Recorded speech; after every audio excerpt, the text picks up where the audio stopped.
Welcome to the Dance to Heal podcast. I'm your host, Jenny C. Cohen. Join me as I share stories of how life is a dance. I'm a cancer survivor, mother of two, and an award-winning performer who found that mind and body-connected movement is vital to healing in a way that is safe and tailored to your life. I created Dance to Heal Wellness featuring the Spotlight Confidence Formula and also authored the best-selling award-winning book, Outside In Recovery, Dancing My Way Back to Myself After Breast Cancer. I will bring new ways to help you on your dance journey and healing path. Are you ready to move? Dance to Heal starts now. So audience members, you're in for such a special treat. Corina does something that not very many people do for women. And I'm gonna have her tell you what it is because I really want them just to hear your voice first. Okay, Corina? Oh my gosh, Jenny, you are the best. Thank you so much for having me here. You are such a light. My name is Corina Sanchez. I am a mom of three.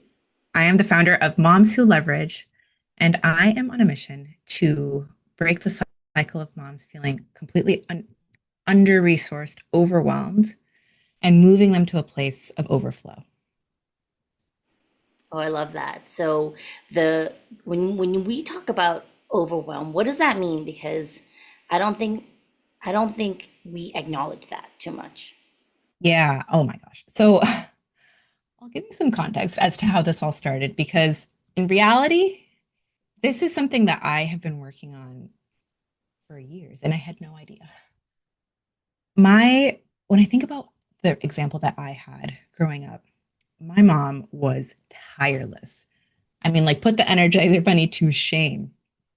And there was a certain nobility around it, right? Like, she was the kind of person that could pour from an empty cup. She didn't need to like slow down or rush. She could just keep on going until she got sick. Super, super, super sick. But even then, my mom was diagnosed with stage 4 cancer at 47. My youngest brother was just 5. There was so much that she still had to live for. And I think if you would have asked her in that moment, like, how are you doing? Are you overwhelmed? Do you need some extra support? She still would have said, I'm fine. Everything's fine. So when I see people who are in this state where they're like very much in survival mode and they're really more in just they're bracing for life instead of living and feeling like they can handle the next day. There's almost like a level of guilt, I think, that we assign first to I should be able to handle all of this, right? Like my mom could, my grandmother could, or all these people around me seem like they have it together. And what I find so interesting is that I don't see this in other areas of life. So by trade, I am a consultant. I've worked in internal consulting in the tech industry for 15 years at some major names like Microsoft. I currently work at SAP. And the real benefit of being able to come from that world and move into this one is that I had a front row seat as to how they scale. And they always look at capacity. And it's like in motherhood, we're like, capacity is not a factor here. We're just going to keep going from this seemingly bottomless pit. And it's such a fallacy. Oh, I love you calling that out. I love you calling it out because it is a fallacy. This wonderful dream world of how you can all have it all as a woman. You can have a career that's flourishing and reaching and fulfilling you and be a wife because that takes energy, y'all. Let's be honest, okay? I love you, my husband of 32 years and together almost 40. And it takes energy, folks, okay? More than your kids sometimes. And then, you want to have wonderful children were you to make that decision to become a parent. And you have your coaching clients. And you may also have aging parents on top of it, Yeah. right? So we're supposed to be able to do it all and have it all. And you're like, no, that's a lie. I think it's a really compelling lie because who doesn't want to have it all? Like, no one is like, I'm really willing to sacrifice happiness or time with my children or whatnot. But there's this false equivalence that having it all means we have to do it all. And it's not just that there's like this false equivalence. I think we've adopted this narrative or this, we've almost internalized this belief that we can have it all after we've proved ourselves by doing it all. What's really ironic, though, is that that leaves no capacity or energy to actually enjoy the things that we are in pursuit of. And I mean, after my mom passed, it really broke me wide open as to question what was all this for?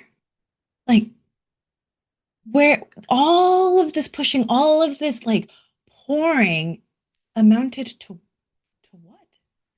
And that's not to take away from what she did. Like, she was such an incredible mom, such a giving person.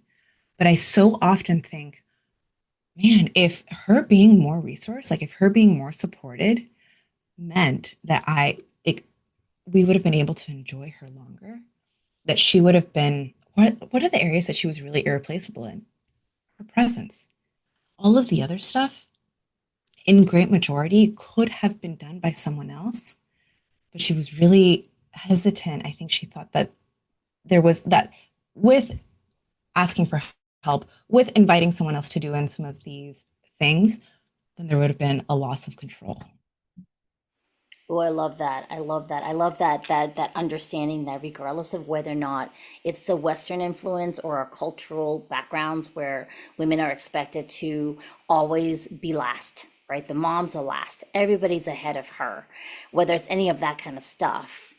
What we're trying to have people understand is that there is more you can actually get done if you're asking for help or giving away the control of the help. I mean, if you look at this, what is it, the typical idea of a man who owns a company, he's not doing everything. He's delegating everything out. He might be the ideas person, but he hires someone else to implement. He usually has a personal assistant and a secretary on top of that, and a bunch of other people that he delegates to do the things that he wants done. And why can't we be like that? It's so wild, right? Because there's such a magic that who you can, the version of yourself that you can step into when you're resourced looks completely different than the version of yourself that's running on fumes. And I think we forget that. Like we forget they're not this, it's not just it's one person who's maybe doing a bit more, like whose output is more. The energy of that person is totally different. The quality of their ideas, the things that like if I think about this so much, there is such an incredible women by nature are able to take something, they're able to take raw material and literally make life out of it. Yeah. It is stunning. It is breathtaking when you consider the power that women have. But for the full essence of that power to come to the surface, they have to be resourced. And we really deny ourselves like the full gift of experiencing our own brilliance and our own magic and all of the women around us. Like I often think about what version of my mom did I not get to meet because she was so overworked and constantly running on fumes. I love this because my being a breast cancer survivor, I was where your mom was at when I got cancer. You know, stuck between a husband who had just come out of emergency surgery from cancer 19 years ago, and then a son who was 4 years out of having had type 1 diabetes that came out of the blue, right? And in-laws. That's a whole nother 5 chapters of my life.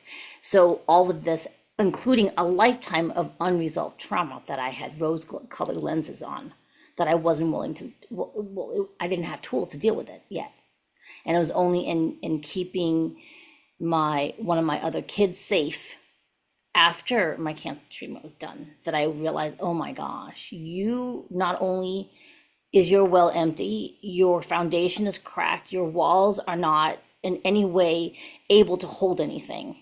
You've got to do a deep dive into the foundation that the well's sitting on before you can even close up the well, fortify your walls, and then build the level back up again. And I think a lot of times women aren't told that. You know, and even men too. We're put into these containers or rules where we're not allowed to express even feelings, right? And so for me, I want to actually ask you, before we delegate, right? How do we even learn to communicate what we need? For example, I mean, honestly, just doing this recording, I've had to message my various members of the family, husband, please don't let the dogs down the stairs. I just told you not an hour ago I'm recording a podcast at 10, right? So how does one communicate that? Because oftentimes those of us who do all of this giving, we're not actually ever using our voices. Yes. Oh my goodness, yes. So I think first off, when it even comes to delegating, part of the reason why so many people get frustrated is that they're jumping in at like step 4, which is asking for help. And if you think about it in a corporate setting, that's not when like extra resources are brought in. You first take a look at what are we doing today? Where are the gaps today? Right? So if you take an example like the dogs, right? I think sometimes when we ask for help, we're already kind of in a reactive mode. And I had 3 kids in less than 2 years. So there was not a lot of margin for error, if you will. So it became when I just had one baby, I could kind of get away with like just the texting and the reactive, hey, could you grab this? Hey, could you do this? All of that completely broke down when we had the twins. If you think about capacity, actually, I really loved the image that you gave of the well just having cracks in it. We already had some cracks, right? I think anytime that you add a big shift to life, marriage, babies, passing, uh, it can form these cracks that can be beautiful if they're patched, but if they're not, eventually the whole dam can just give, and that's what happened over here when we had such a big addition. When it comes to so in that space though, I had to build it from scratch. I had to stop asking from a reactive mode, and we sat down and started to think proactively. Okay, what would a smooth morning look like? Or in your case, what realistically do I need to account for when I go into a podcast interview? Sound, interruptions, dog, whatever it is. Uh, we the I think one of the juiciest parts of Moms Who Leverage is that there is a playbook for just about everything. This is my playbook for how I prep myself to get ready to work in the morning. It's my workflow playbook. And it accounts for all the things that puts me in my best state. And if we go back to that like concept of, wow, what version of yourself could you meet if you're feeling really well resourced?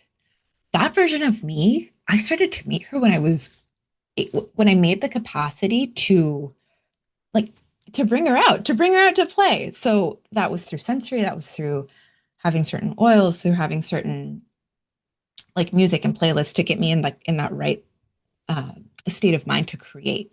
And in that creation, I built a whole business.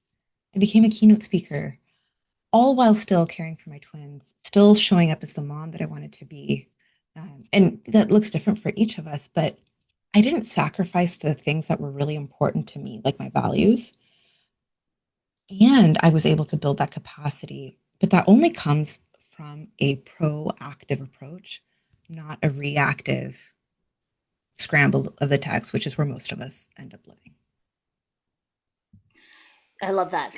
I love that. And so, okay, so we're going to use real time experience right now, Karina, because Yes. like a lot of people look at my family and go, wow, you really communicate a lot. And so we already do the check-ins, and I had given them, we've gotten to the point where we'll do, we have a family text line where we'll be Mhm. like, hey, this is my calendar, and then this is my requests, right? So it's more for me personally, it's this having to reinforce boundaries because they're Yeah. used to me always putting them first.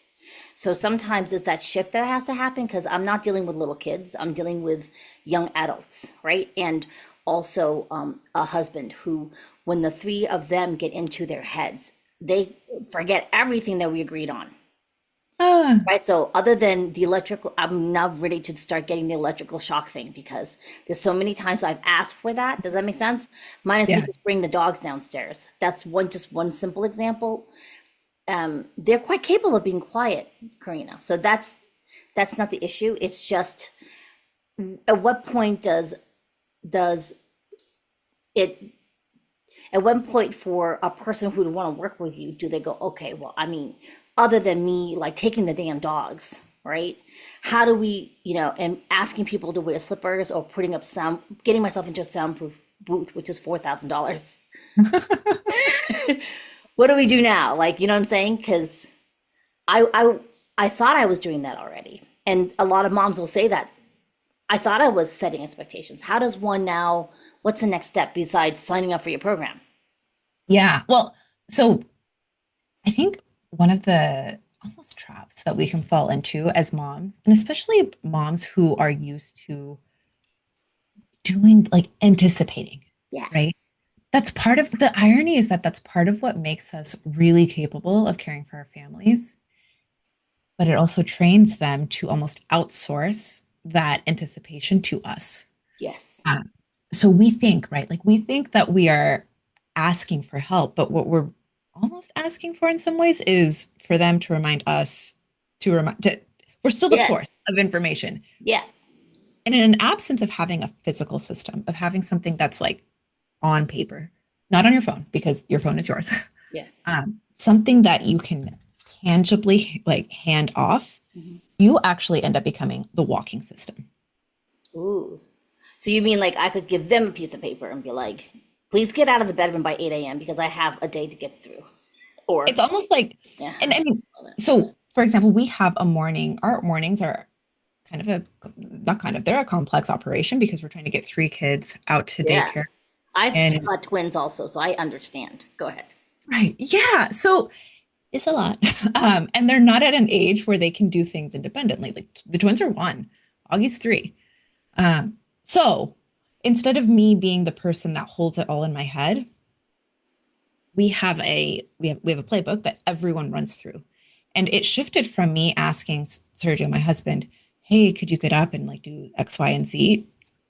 He literally he if he is in a bad mood in the morning, which doesn't happen very often, but sometimes he doesn't even have to ask me. He knows step by step what to do.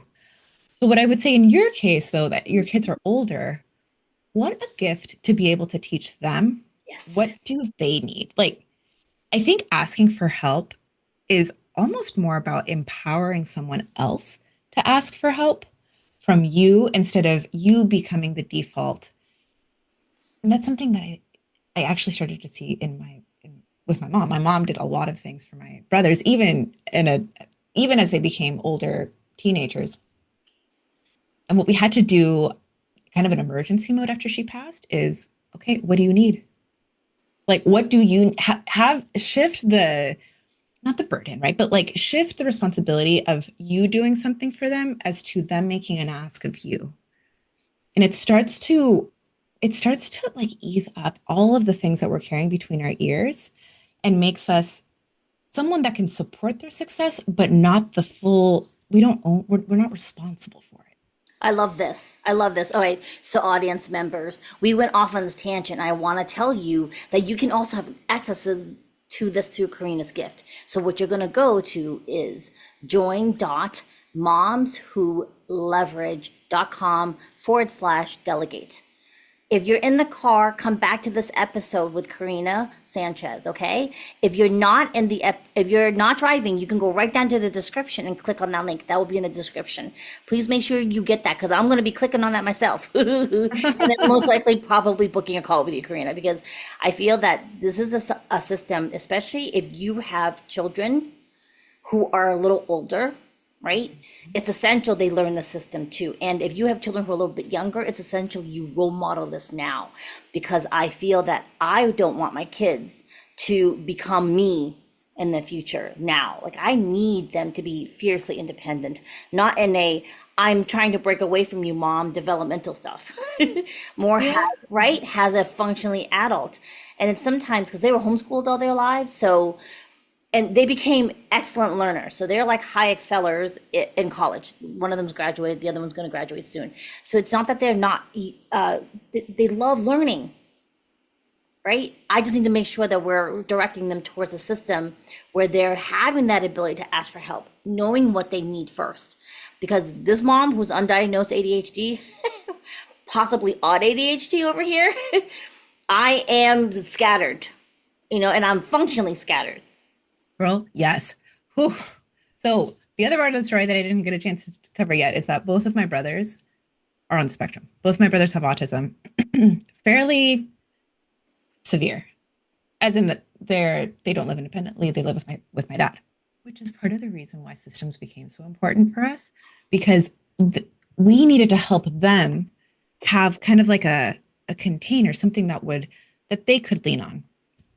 There's such a misconception. I think that people who like build systems or who care about them are almost militant, very organized. Everything is color coded.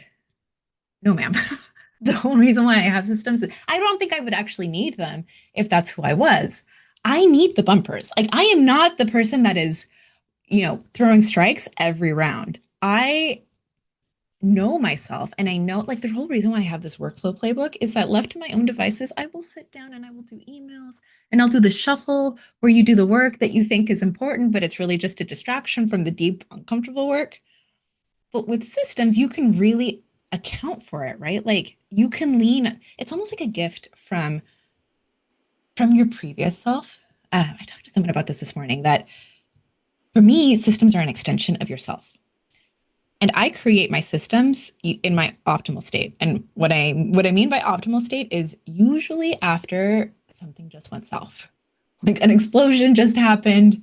We had, I don't know, a blowout in the car and there was no diaper in sight, much less baby wipes. So then that came like that kind of birthed the okay, what do we need to keep in the car at all times?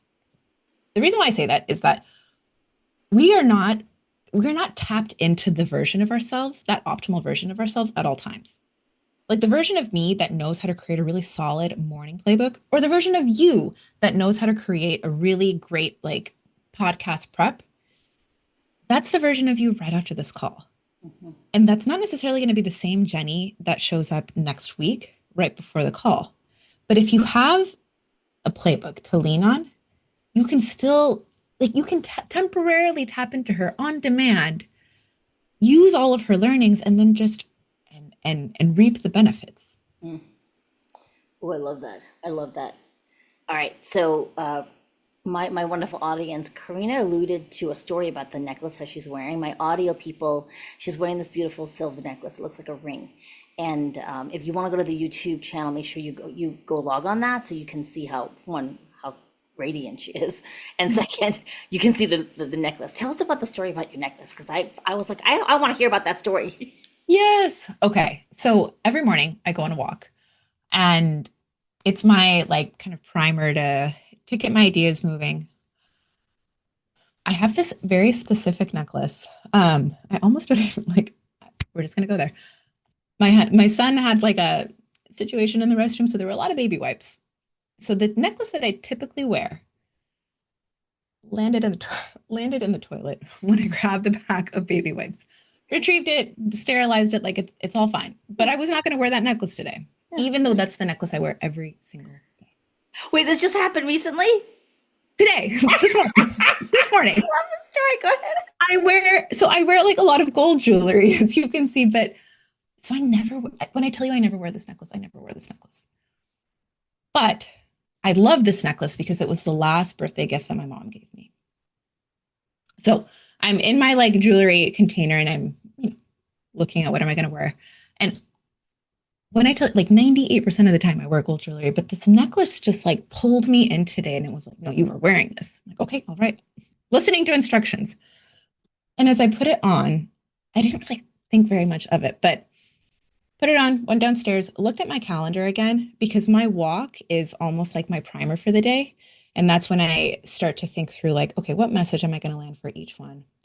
And it dawned on me the podcast. My mom wanted to show up for the podcast. And this was, I believe, her way of saying, I'm here. Thanks for sharing my story. You're making good on your promise. My promise to my mom when she passed is that her fight, her story wouldn't be in vain, that it would continue to motivate people. My mom was known for years, like 10 years, as the person who beat the odds. Like she had stage 4 cancer and continued to live a very full life until the very end.